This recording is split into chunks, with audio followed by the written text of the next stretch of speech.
It's not every day that you see a demonic possession on live television. Is there evidence of demonic activity today? It's a good question because you asked it. Here is our answer. Demonic activity is something many Christians think of in relation to isolated tribes deep in the jungles of foreign nations. But demonic activity is not something that is isolated to specific geographical locations. Mrs. Aglet, I apologize, but I guess I've always felt that these stories of demonic possession were nothing more than religious folklore. God is ultimately in control, but Satan, the god of this world, and his demons are allowed a measure of power over the whole earth to do as they will. This allowance means that demonic activity is more common than pop culture implies. Okay, pause. Friendly reminder here. We must remember that not every bad thing that happens is a spiritual attack. Okay? All right, now let's move on. Which brings us to the 3 stages of demonic activity. Matters regarded as involving the action or influence of supernatural or supernormal powers, or some secret knowledge of them. Ouija boards, tarot cards, reading tea leaves, calling upon the dead, scrying, etc. are all occult practices. Witchcraft trends on and off throughout history and in American culture.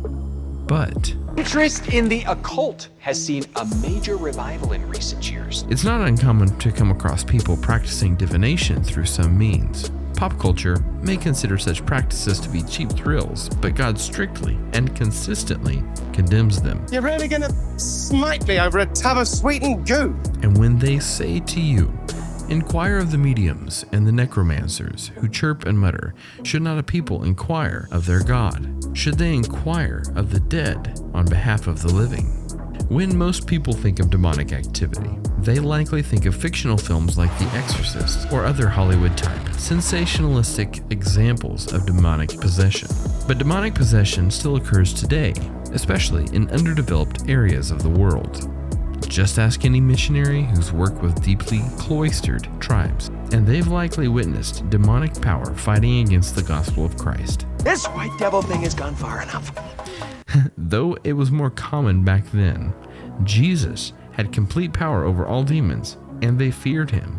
In 2 Corinthians, Paul warns us that Satan disguises himself as an angel of light, so it is no surprise if his servants also disguise themselves as servants of righteousness. This warns against false prophets, people who appear to be spirit-led, but are actually leading people astray. You demon of false religion, you've preyed on minds so simple. I bind the spirit of your song so ill. Come on! Play that in your temple. The answer is always to test the spirits to see whether they are from God. The Screwtape Letters from C.S. Lewis does an amazing job showing examples of how subtle demonic activity can look in a person's life. I love having a master of disguise do my bidding. Satan is the father of lies. He's the master of deception. And the moment we stop relying on God's grace, mercy, and wisdom to guide us, we become susceptible to Satan's small perversions that lead to large-scale problems. I've let the devil grab hold of me in ways I never imagined. Okay, let's get this straight. Satan and his demons can do a lot of things, but they can only do what God allows. Satan! Bite the dust.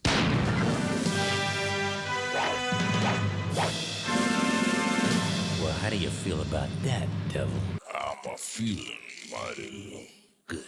As Christians, the Holy Spirit resides within us, protecting us from demon possession. Little children, you are from God and have overcome them, for he who is in you is greater than he who is in the world. Well, going on first impressions, I'd say he's a B-movie slasher at best.